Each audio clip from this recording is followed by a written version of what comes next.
Hello once again, another video. So now we're dealing with the compressor. Obviously the compressor is working. You can see the clutch moving. But that compressor clutch relay, that's over here. I have it hooked up.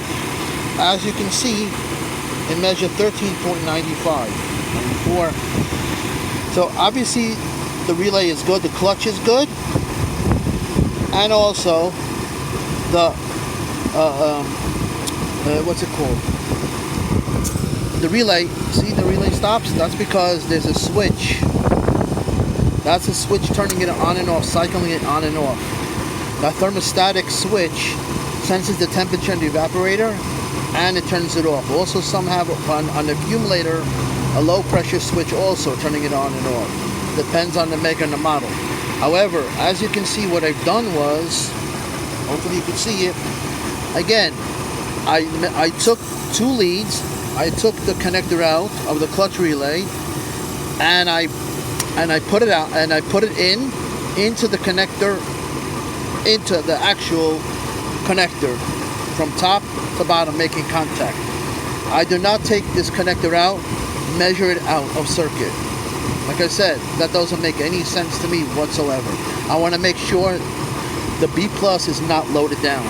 As you can see in this one, we're measuring 13.9. See, it's cycling on and off. Look at the voltage. Right now it's off. Right now it's on. See?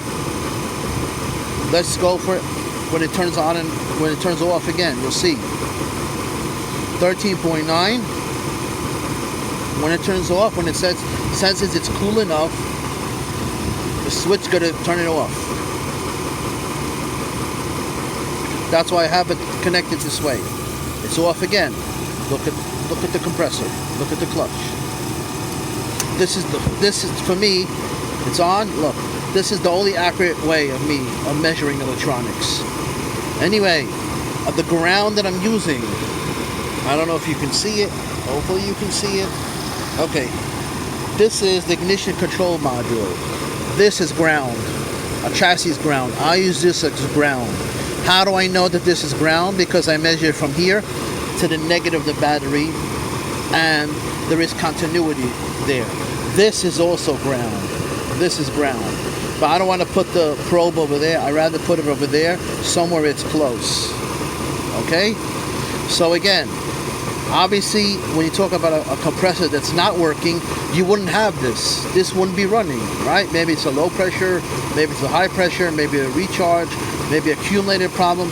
I'm just showing you first on a good vehicle how it works, what the voltages should be. So that we go and we do it on a bad vehicle, we'll understand how to diagnose. I hope this one is the ground side and one is the B plus side. It doesn't make a difference that the alternator is giving me 13 volts or I'm getting 12 volts, as long as I'm getting B plus. Anyway, thanks for watching.